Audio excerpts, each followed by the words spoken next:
It is sometimes assumed that at times of war, men become vitally important and women stop taking them for granted. But history shows that even or especially at times of crisis, many women express hatred for men and contemptuous demands for their sacrifice, as became clear during the First World War in Britain.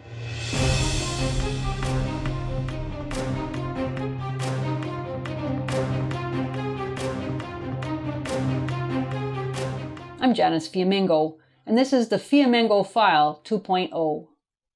The British suffragettes who held their country hostage over voting rights for women have been glorified by modern feminists who have minimized or justified suffragette violence in the years leading up to the First World War.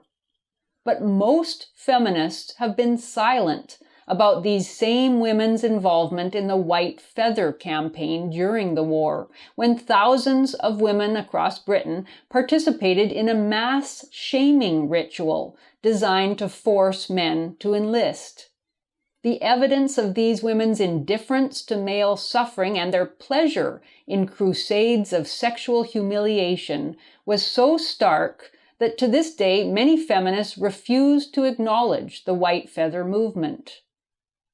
The campaign to embarrass men into joining the war was inaugurated in the English port town of Folkestone on August 30th, 1914.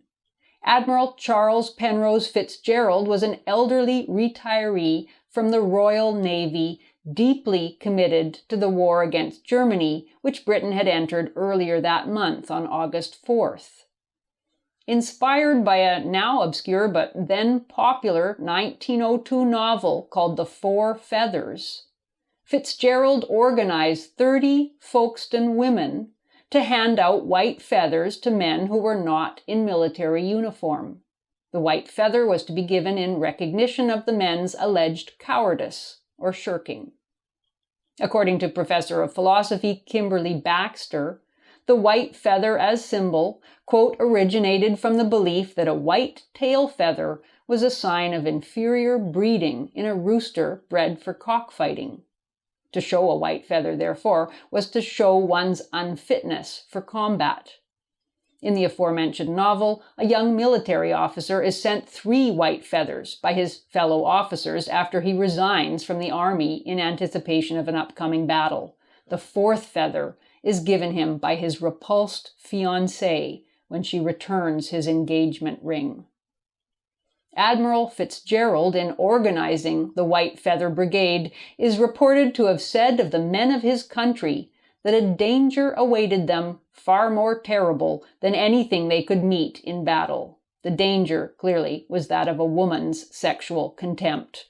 Any man not willing to risk his life for his country was considered undeserving of the sexual love and public respect of the women of his homeland.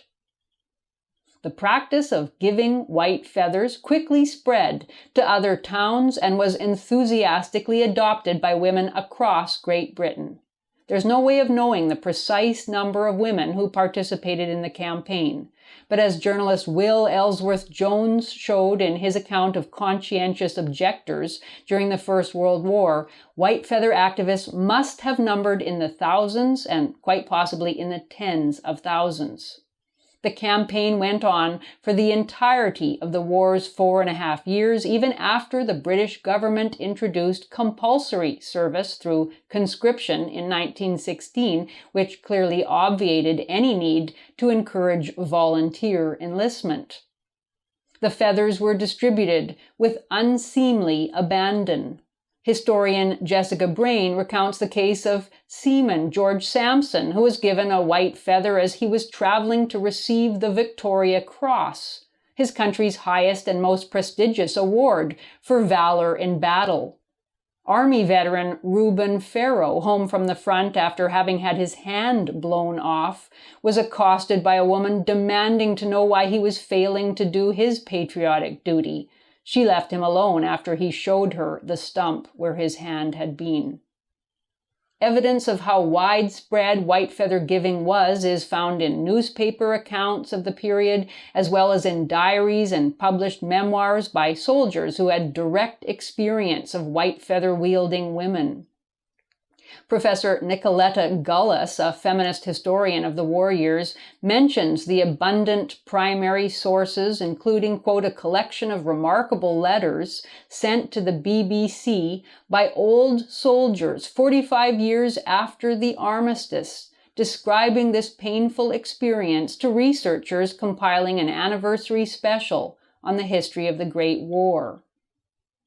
Even the British government was prompted to intervene in the practice in a futile attempt to curtail the women's insistent harassment. Officials issued King and Empire badges to be worn by men employed in home front occupations essential to the war effort, and also created a silver war badge for wounded veterans in order to shield them from white feather aggressors. Nevertheless, the hounding of British men continued right to the end of the war, becoming one of the most rancorous wartime memories of soldiers and other men.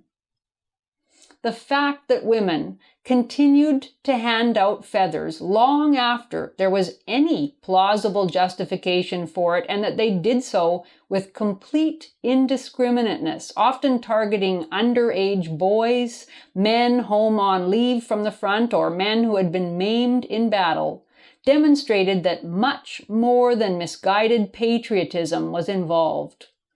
War mania itself does not seem adequate to account for the intensity and personal nature of the fervor these women displayed as they roamed the streets looking for male civilians. Even Emmeline Pankhurst, who had spent years in self-immolating ecstasy over women's right to vote, abandoned the suffrage cause in order to dedicate herself to the male-shaming project.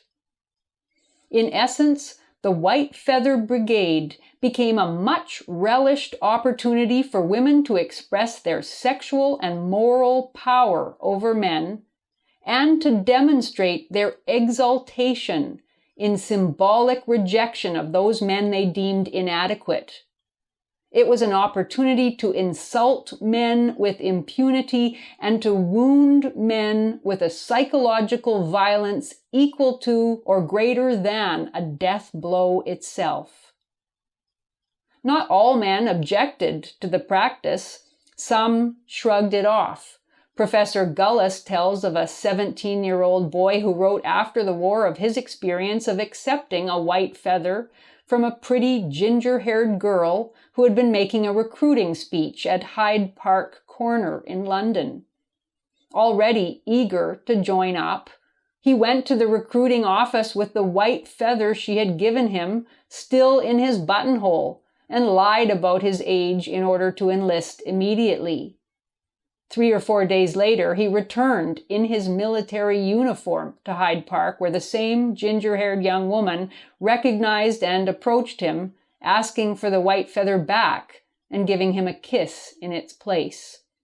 For this young man, white feather bullying was an expression of the natural order that he accepted with equanimity. Many other men, however, especially those who were injured or knew those who had been, told stories of hostile encounters on trains or in public streets as late as 1917 or 1918, in which the cruelty and willed ignorance of white feather women seemed almost beyond comprehension. Some of these men felt compelled to display their mutilated bodies in order to shame the women for their obliviousness to male suffering. There are even a few accounts of men slapping women across the face for their impudence, an action normally forbidden to any man. Some men carried deep anger for many years on behalf of friends or relatives who were sent to their deaths by feather-bearing women. One told of a 16-year-old cousin who was so traumatized by repeated taunts from white feather women that he lied about his age in order to get to the front and was promptly killed. The cruelty of the white feather business, this man declared, deserved to be far more thoroughly exposed. Some women were outraged too. One man remembers how his mother, whose father died in the war when she was 9, never got over her sense of betrayal, remembering it even when she was in her 80s. She blamed the politicians and the generals, but most of all, she blamed, quote, that unknown woman who gave him the white feather and the thousands of brittle, self-righteous women all over the country who had done the same, end quote. Feminist commentators have tended to downplay the popularity of the movement or to emphasize women's limited agency. Feminist novelist and essayist Virginia Woolf insisted many years after the war that the white feather movement had been grossly exaggerated by misogynistic men to put women in a bad light. Woolf was convinced, without any evidence other than her own belief, that, quote, the number of women who stuck feathers in coats must have been infinitesimal compared with those who did nothing of the kind, end quote. She estimated that some men were making a fuss about 50 or 60 feathers in total. This is a straight-out fantasy.